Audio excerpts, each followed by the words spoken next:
Hey guys, I am finally back. I'm so sorry it has been so long since I uploaded. I think I've uploaded one video in the last few weeks, and before that I was doing about 5 a week. I've been working on something really big that I'm going to be showing you guys in a future video coming pretty soon.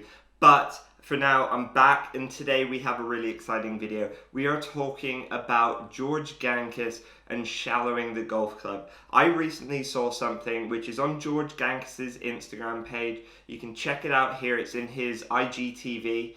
I really highly recommending it. I'll be playing it for you in this video to show you. And he basically talks about shallowing the golf club in a way that I haven't previously seen him or anyone else talk about it before. He talks about the relationship between shallowing the golf club and creating width. And for anyone out there, these are probably the two biggest mistakes I think most golfers make, myself included, is we get too steep down onto the ball, but we also get too narrow. And so basically, just check out this video from George Gankas, and I'm going to be talking you guys through exactly what he's saying in this afterwards. So just give this a watch, and then I'll talk you through exactly so you guys understand everything to do with it. So take a look at this from George Gankas.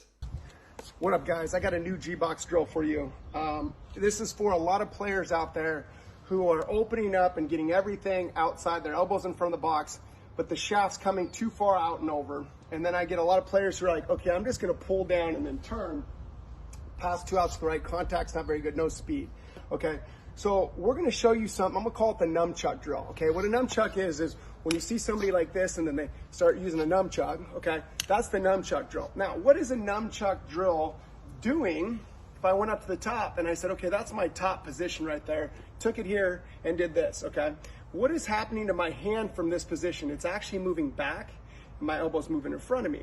It's not going everything back and it's not going everything forward, okay? So that'd be exactly like I've been telling people for a long time, if you got up here, it'd be an arm wrestling contest, okay? My hand's moving this way, my elbow's moving in front of the box. Jake Hutt's done a great job of teaching that. My boy Bob Grissett, great instructor. He has a device that has you get back in front this way. Now, I want you to understand that as you do that, if I had my G-Box shallower and I took a sack of potatoes over my shoulder and I went external and pushed it away and then came out here, that'd be shallow, but it'd be too far out. So I need to get width. I could get width this way or width this way. Now that width is going to get me even shallower, okay? So you have to have some width, and width is gonna come from a lot of people just open up the chest too quick, it gets deep, and then we start to open up everything, okay? So just understand that part too. Now another thing is people go, okay, well if you're doing this and you're getting this arm wrestling contest where you're doing this, it looks like your elbows are just getting close together, okay?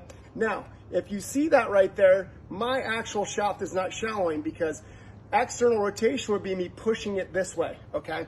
It's not just me getting my elbows close together because that's not doing anything. So if you watch me push like Rory, not with my arm going, but then my arm gets in front of the box, that's gonna get you super shallow, okay? So for those of you who understand that now, it's not just getting the elbows to get close and get in front of the box, it's actually understanding that there is a fight this way with that arm getting in front of the box. So go to the top, boom.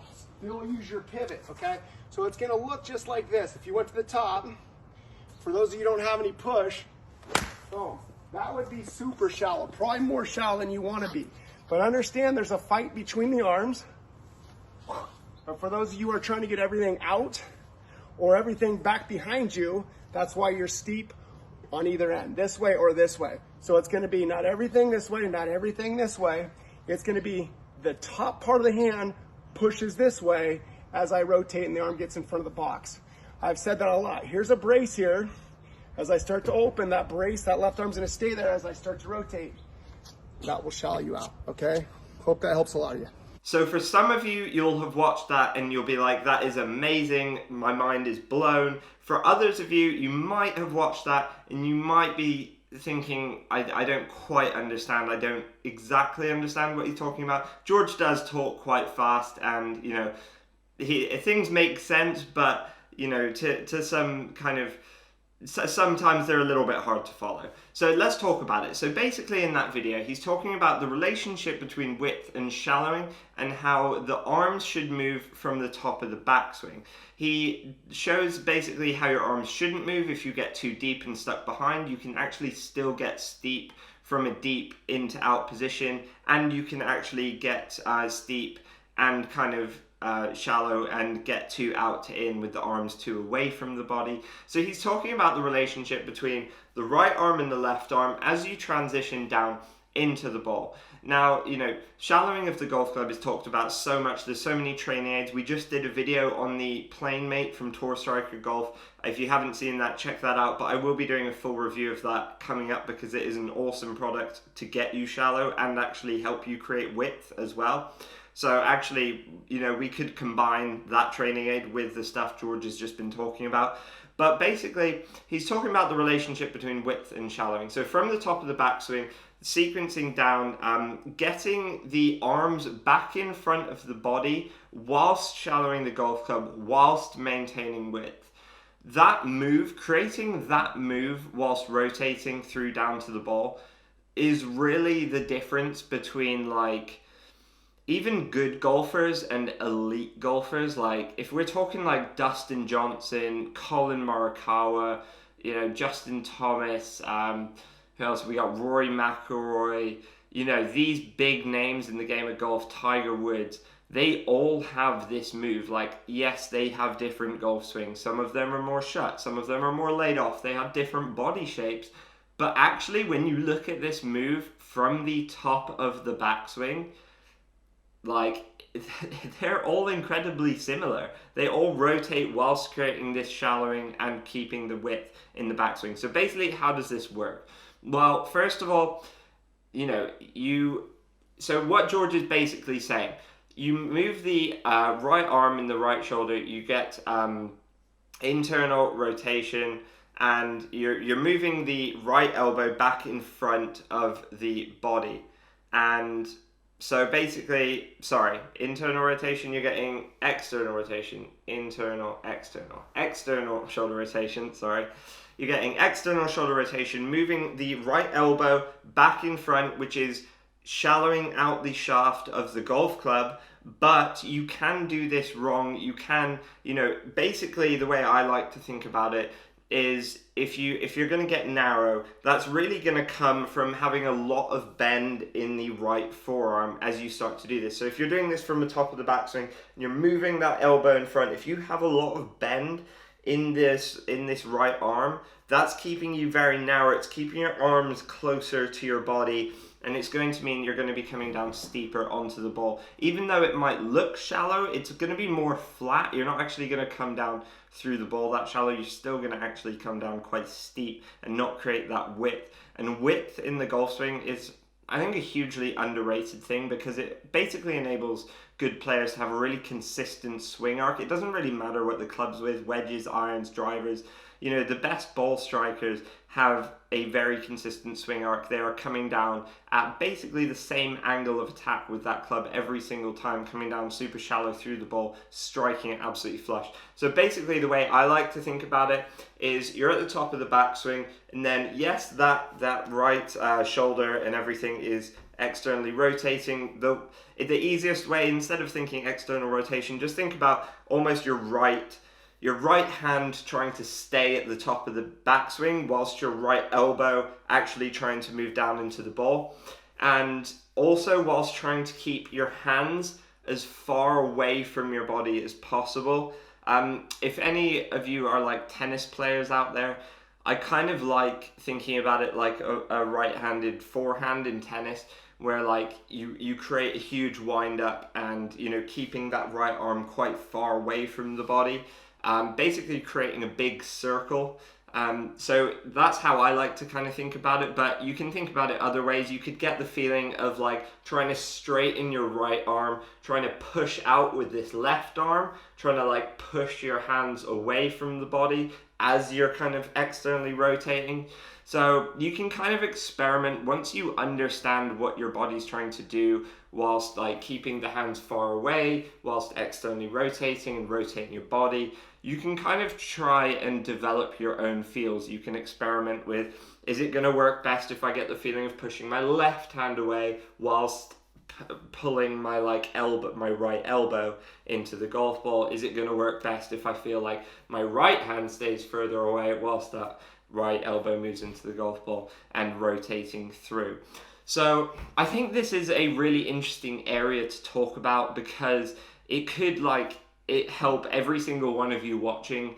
I highly doubt there's a player watching right now that could not benefit from working more on this move. It doesn't matter what club it's with, like driver, irons, wedges, you still want to be coming shallow through down to the ball. You don't want to be steep with any of these clubs. Like if you watch the best wedge players in the world, like I've seen Tiger, Bryson DeChambeau, who's actually an amazing wedge player, Dustin Johnson, again, incredible wedge player. I've watched all these guys on the driving range up close.